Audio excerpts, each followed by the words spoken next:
Great guest in studio. Yes, we Weekly, do. we talk with the good doctor, Dr. Alex Apostle from the Shelton School District. And good morning, sir. Good morning, Jeff. Good morning, Good Vicki. morning. Topic of conversation today is student and staff safety. It's kind of an overarching theme. Let's start most recently with the weather, as we've had delays in closures. It's also caused some meeting times in the evenings to be postponed. But Yes. it's paramount that the kids and the students and the staff and everybody's able to get to the classes safely. Absolutely. It's not an easy decision for a superintendent to make in terms of delaying school and closing school, but I counted in the last few days 33 phone calls to different people, from school board members to our transportation director, our cabinet, discussing what we should do in relation to starting school late or canceling it. But the overriding principle here is that we want to make sure that our students are safe, that our staff is safe. They're coming from all different directions, on the freeways, on highways, and on interior roads. And I've always, in my career, erred on the side of safety and security for our people and for our kids, to make sure that they're safe. We can always make up the time, which we're going to do, but we take it very seriously when the weather is like it has been, to make sure that our kids and our staff are I very actually safe. did a little sliding in my car because I haven't driven in snow in Oh, yeah. over 30 years. Uh-huh. So, and I was just shifting gears. You just never know. Kind of a You little just gotta be fishtail safe. there. So, Yeah, a lot of ice on the roads, black ice that can't be seen sometimes. And, our bus drivers, they do a great job every single day. And part of the safety includes our bus drivers, making sure they're safe, that they have a fighting chance to deliver our most important people, and that's our students to and from school. Talk to me about how the process works. We see the forecast. We know that there's potential for snow or rain and ice and things like that in the evening, and so sometimes there's determinations that, well, better safe than sorry. The next morning will be a 2-hour delay. How does that work then the morning of? Who goes out and kind of looks at the different roads? Because there's way high elevation Right. and the hills, and then there's along the waterways where it could be icy. Who does all that stuff? Well, our transportation department and our new director, interim director, Delphi Gardner, did a tremendous job in that respect. And she has various entities that she communicates with in terms of weather reports and current conditions. And then, of course, Holly in our transportation department does a tremendous job too, our assistant director, along with Linda Arnold, who's on our cabinet. She's lived here for a long time, and she helps me out considerably in terms of making decisions. And, of course, Jackie McAlevey, our communication specialist, making sure we get information out to the families and to the parents. So it's a real process, but you weigh everything out. But the bottom line, the safety and security of our staff and there's students. a lot of rural areas, Oh, over yeah. by Cook Yeah. Plant, Sure. Right. Elks Club over there. There's kids that Right. are getting on buses. And those over there. trees do not let the sun in At and melt all. those roads. And a lot of our kids drive to school, and some of them are not real experienced Yeah. in terms of driving on snow and ice. And so I think about that. That weighs heavily on my decision. It's not only the kids that ride the bus and staff that's coming in from various areas. It's our kids who are driving and maybe have not experienced difficult situations on the road. Sure. And then are there built-in days at the end of the year in these events, or is it always, well, one day off, one day on at the end of summer? It right now we have to make up the days that we miss. Okay. Right. Let's move to the other public school safety issues that we've been talking about after the shooting in Florida last week. And we're hearing reports this morning even from different school districts up and down in Washington here. Blaine and Bremerton, they've canceled classes after unspecified threats. What is going on in the Shelton School District and at the high school specifically on ways that conversations are being had and how the students are processing this information, things like that? Well, like I've mentioned before, there's nothing more important in our school district, and I believe in any school district. It's the safety and security of its students and its staff and parents that are on campus and so on. It's on the minds of every single administrator and teacher in this district. We work, like I mentioned before, we work very, very closely with the police department and the sheriff's department, and Casey Salisbury with the sheriff's department, and of course Darren Moody.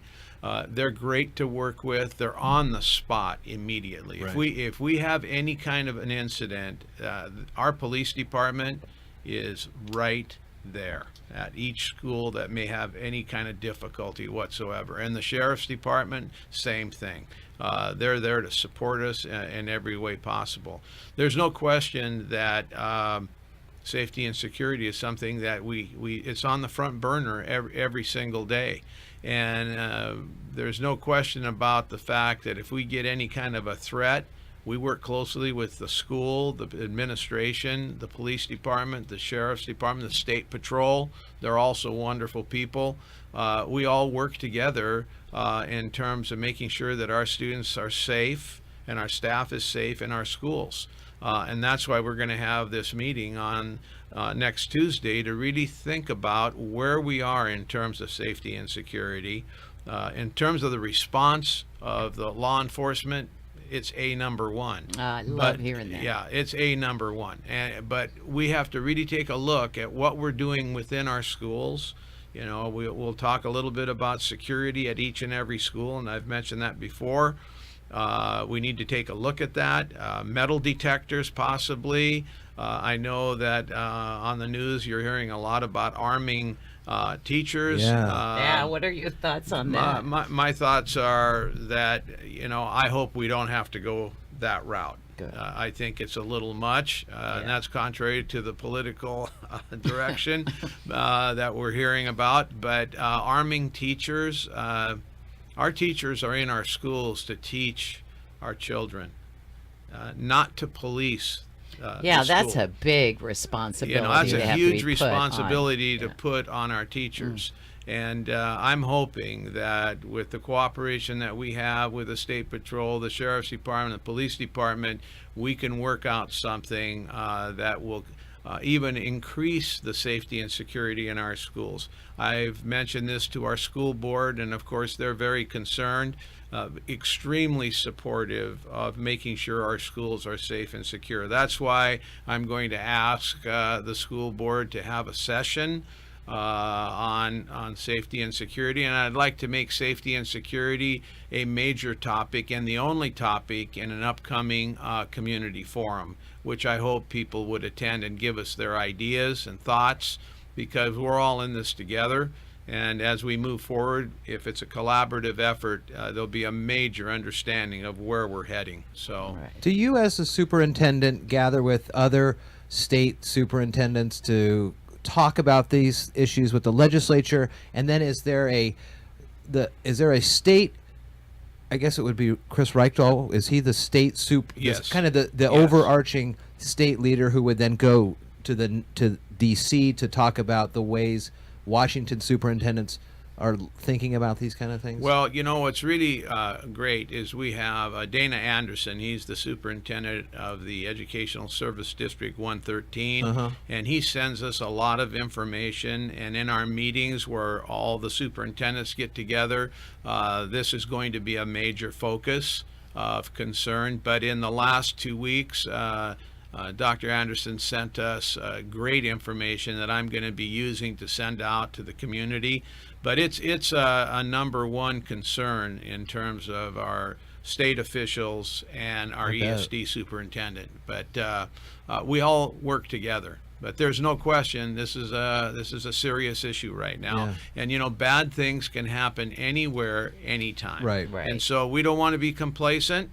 And that's why, as superintendent of the Shelton School District, I'm going to pursue every avenue that we have available to make sure that we're not missing something in terms of school security, safety and security. Right, right. And that's why we're having the meeting next week. and that's why I'm going to pursue this with the school board. And I the school- think metal detectors are a great idea. I mean, It could be. You have to go through them to get into concerts sometimes. I mean, they're protecting that, but not our schools. And so they're pretty non-obtrusive. Yes. It's just something that you can walk through. you will as walk you through like the in an door. airport. Yeah. Kind Lots of, of thing, so. things to consider moving forward. Right. One of the things that we really need to address is the entrance and exit in our schools. Sure. Right now, I'm going to push real hard that we have at Shelton High School is going to be a little more difficult, but I'm going to ask that we only have the front door of every school available to get in or out, but make sure that the other doors are locked. Sure. And that people don't let people in regardless of who they are. Right. I heard a story in an adjacent school district in Pierce County where they have metal detectors, they have all sorts of different systems at the front door, but a staff member let somebody in. It was a back entrance. Yeah. So you've got to make sure you have the cooperation of everybody in the school that don't open those doors. Sure. Right. There's only going to be one way to get in and one way to get out. And so that's something we need to talk about in our district because we've had a few issues where doors have been unlocked that should have been locked. And so we just need to tighten up. Yeah. I know in some schools and the laid plans, they look nice for the sprawling campus that, touts a 21st century this and that, but at some point that adds a bunch of different doors. That's Yes. right. To different Yes, it areas. totally Interesting. does. Bottom line is that we're going to continue to refine safety and security in the Shelton school districts. It's never going to be good enough, in my opinion. Sure. Right. No. Dr. Alex Apostle, thank you for coming on and talking. And then once you have the firm dates on these upcoming forums, of course, send them over. We'll get them out on the Yeah, air so people can definitely. come. Thank you very much, Jeff. Good to Thank see you. Have a Vicki. good weekend. You Have too. a great weekend. It's